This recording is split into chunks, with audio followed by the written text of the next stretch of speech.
सास का अनोखा उपहार बहू के लिए। आज सासू माँ की 13वीं है। मेहमानों के बीच उदासी ओढ़कर नकली आंसू बहाते हुए बहू पूजा अब उकता गई थी। एक ननद को छोड़कर बाकी सभी मेहमान जा चुके थे। अब उसे इंतजार था सास की विरासत में छोड़ी हुई चीज़ें देखने का। उनकी अलमीरा के चाबी की जानकारी केवल ननद मीना को ही थी। उसने सबके सामने अलमीरा खोली। सामने ही लॉकर की चाबी और एक कागज़ का पुर्जा पड़ा था।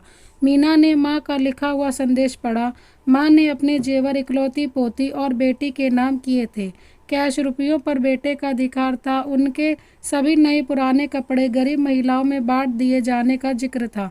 एक सीलबंद पैकेट था जिसके ऊपर एक पिन किए हुए कागज़ पर लिखा हुआ था, यह पैकेट बहू के लिए है, लेकिन वो इसे अपने बेटे मेरे पोते अनुज की शादी के 1 वर्ष बाद ही खोल सकेगी। मेरी अंतिम इच्छा के अनुसार तब तक यह बैंक के लॉकर में रख दिया जाए। बेटे ने वह पैकेट बैंक के लॉकर में रखवा दिया। दिन गुजरते गए। 6 महीने बाद अनुज की शादी हो गई। सगाई पहले ही हो चुकी थी। बहू आराधना के घर में आते ही पूजा ने कुछ राहत महसूस की। अब वो अपना ध्यान अपने पति और अपने स्वास्थ्य पर ही देना चाहती थी। वह बात बात पर बहू को निर्देश देती, लेकिन आराधना उसके कहे को एक कान से सुनकर दूसरे से झटक देती। सास की कही हर बात का उल्टा जवाब देती। धीरे धीरे उसने सास को रसोई से बेदखल कर दिया। समय गुजरता रहा और पूजा हालात से समझौता करती गई सदी के इतिहास के वे पन्ने जब सास बहू पर हावी हुआ करती थी, आज की बहुओं ने फाड़ कर फेंक ही दिए हैं। सास कितनी भी पढ़ी लिखी और समझदार हो, लेकिन बहू स्वतंत्र ही रहना चाहती है और इसके लिए जाल बुनती ही रहती है और सास का नाम ही परिवार की सूची से मिटा देना चाहती है। उसने भी तो यही किया था ना अपनी सास सुमित्रा के साथ। वो पढ़ी लिखी सुलझे विचारों की महिला थी और अपने पुराने विचारों की सास से मिले हुए कष्टों को भूलकर पूजा को हर तरह की सुविधाएं, सहयोग और प्यार देकर सास के नाम पर लगे मनहूस धब्बे को हमेशा के लिए मिटाकर नया इतिहास रचना चाहती थी। लेकिन पूजा क्षण भर भी खुशी ना दे सकी थी उसे। आज उसे सास की बहुत याद आ रही थी। तभी सामने लगे कैलेंडर पर उसकी निगाह पड़ गई।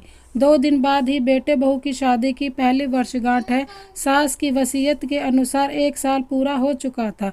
तीसरे दिन ही वो बैंक जाकर लॉकर से अपने नाम का पैकेट निकलवा कर ले आए।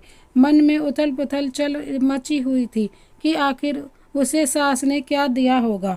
बेटे बहू के इधर उधर होते ही उसने वो पैकेट खोल दिया। अंदर सास के तह किए हुए लगभग 1 दर्जन पुराने रुमाल थे और एक दूसरा पैकेट भी था। देखकर अचानक उसकी आंखें एक सवाल लिए सिकुड़ गईं। साथ ही पिन किए हुए कागज पर लिखे शब्द पढ़ने लगी। बहू, ये वे रुमाल हैं जिनसे मैं बेटे का विवाह होने के 1 साल बाद से मृत्यु पर्यंत आंसू पोंछती रही। पढ़कर उसकी आंखों से अविरल आंसू बहने लगे। रोते रोते उसने दूसरा पैकेट खोला। उसमें उतने ही बिल्कुल नए रुमाल थे और वैसा ही कागज का टुकड़ा पिन किया हुआ था। उसे कहीं से सास की आवाज़ सुनाई दी, बहू रो रही हो ना, ये रुमाल तुम्हें अपनी अंतिम सांस तक आंसू पोंछने के काम आएंगे। और उसने एक रुमाल उठाकर अपने आंसू पोंछ लिए। Thank you so much. अगर ये कहानी अच्छी लगी हो तो लाइक कर दीजिए। इसी तरह की कहानी देखने के लिए हमारे चैनल को सब्सक्राइब कर दीजिए। Thank you.